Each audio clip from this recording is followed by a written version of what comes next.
Hola, buenos días. Buenas noches desde Australia. Mi nombre es Alejandro. Y llevo 18 años viviendo en Londres. Soy profesor de Física y Ciencias Ambientales. Soy funcionario del Servicio Exterior. Trabajo para Euro Disney. Vivo en El Cairo, en Egipto. ¿Queréis saber si voy a votar? Y sí, voy a votar desde Suecia. Utah, Estados Unidos. Japón. Y vivo en Santiago de Chile. Vivo en la Ciudad de México desde hace 5 años y medio. En Brisbane, en Australia. Hertfordshire, Reino Unido. La semana pasada me llegó la carta para rogar el voto. Desde que existe el voto rogado, recibo puntualmente el boletín en casa. Votar es muy fácil. El sección electoral te va a enviar una carta para que te inscribas. Pero no podrás votar como nadie en este país, ni siquiera el embajador, pues porque las papeletas nunca llegan. Para votar en Bélgica hay que registrarse en un consulado ubicado en Bruselas. Así que no podré votar.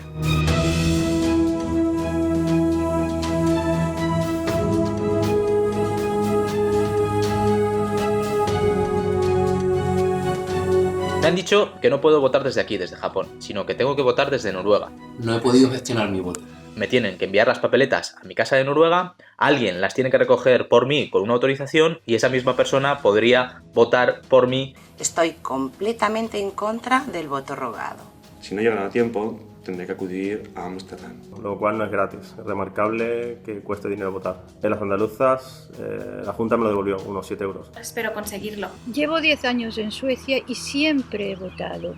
Yo votaré desde España. Tengo la suerte de que estaré de vacaciones en ese momento. Os animo a votar. Yo quiero votar, pero no voy a poder, aunque las anteriores elecciones fui a España gastándome más de 2.000 euros en el billete. Para pedir las papeletas me requieren que me presente en persona en la embajada en Helsinki, que está a 600 kilómetros de donde vivo. Espero que sea más fácil. Que el sistema de voto rogado no ayuda a participar en los asuntos públicos. Y no puedo porque la documentación para el voto por correo me llegará cuando ya esté fuera de España. Yo, por lo menos, no he sabido encontrar la manera de luego saber si el voto ha sido recibido a tiempo y si ha computado. Y para ir y volver me tengo que coger medio día libre del trabajo. Se me complica más porque la oficina de correo de Guatemala fue privatizada. Y recibí los votos con solo 2 días de antelación. Yo animo a todo el mundo que vote, a ver si podemos conseguir volver a casa. Ya os contaré. Gracias.